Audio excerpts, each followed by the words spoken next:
आज जो कहानी प्रस्तुत करने जा रहा हूँ उसका शीर्षक है बिना प्रमोशन के रिटायरमेंट। आज राम नरेश जी पूरी 44 साल की सरकारी नौकरी के बाद उसी पद से रिटायर हो गए थे जिस पद से भर्ती हुए थे। उच्च योग्यता हासिल करने के बाद भी उनका ये हाल हुआ था। फिर भी वे बहुत खुश थे क्योंकि उन्होंने अपना कार्य ईमानदारी से किया था और वे एक आदर्श एवं कर्मठ शिक्षक के रूप में जाने जाते थे। वह स्कूल से घर आ गए थे जहां परिवारजनों ने उनका अभूतपूर्व स्वागत किया था। ऐसी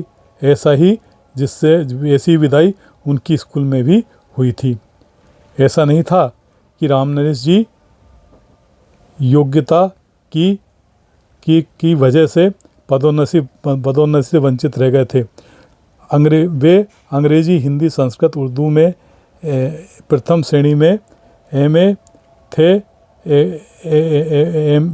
एमएड किया था और पीएचडी भी की थी।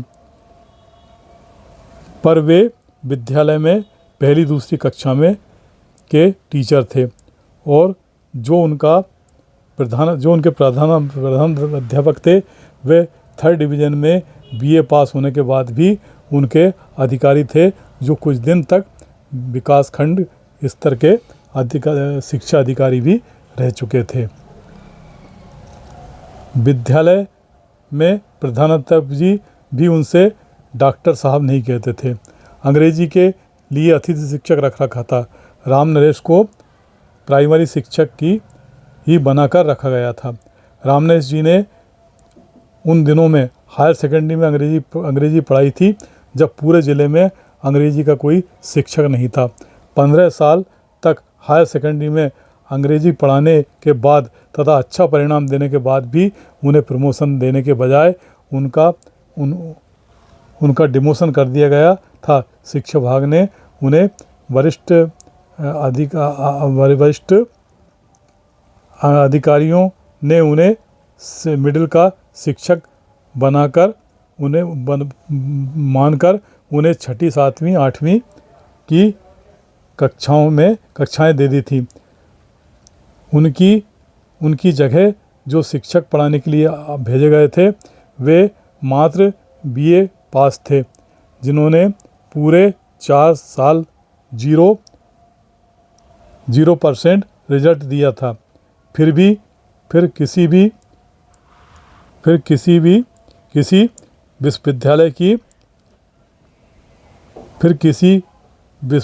विश्वविद्यालय की असली डिग्री फर्जी तरीके से हासिल कर व्याख्याता के पद पर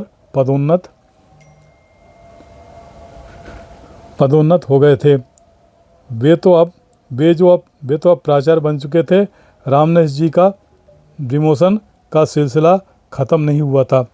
अब वरिष्ठ शिक्षा अधिकारियों ने सहायक शिक्षक को प्राथमिक शिक्षक का शिक्षक मानते हुए राम नरेश जी को 4ठी, 5वीं के कक्षाओं में पढ़ाने लायक माना था। उन कक्षाओं को वे 5 वर्ष ही पढ़ा पाए थे। बाद में उन्हें कक्षा 1ली, 2री का शिक्षक बना दिया गया था, जिनको पढ़ाते हुए वे आज रिटायर हो गए थे। शासन ने उनकी कद्र भले ही ना की हो, परंतु शहर में उनका बहुत सम्मान था। वे भी बहुत कर्मठ थे। स्कूल वे रोज़ ठीक 9:45 पर पहुंच जाते थे और शाम को 5:45 पर घर। इस बीच वे विद्यालय में अनवरत सेवाएं देते थे। वे हर विषय के विशेषज्ञ थे। स्कूल रोज़ ही 11:45 पर लगता था और 3:30 बजे बंद हो जाता था, क्योंकि प्रधानाध्यापक सहित बाकी स्टाफ, सारा स्टाफ बस से आता था, जो अक्सर 11:30 बजे आती थी। शाम शाम शाम 3:45 बजे आखिरी बस थी, जिससे जिससे सारा स्टाफ 3:30 बजे स्कूल छोड़ देता था। रह जाते थे रामनेश जी और उनके 7 विद्यार्थी। वे प्रतिदिन सुबह 10 से 11:30 तक एवं 3:30 शाम को 3:30 बजे से पौने 6 बजे तक पूरे लगन से छठी, 7वीं, 8वीं के बच्चों को पढ़ाते थे और पौने 6 बजे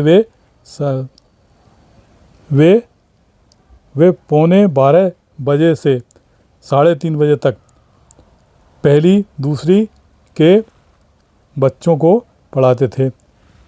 स्टाफ वाले उनसे चिढ़ते थे। प्रधानाध्यापक उनकी बेइज्जती करने का एक भी अवसर नहीं गंवाते थे। लेकिन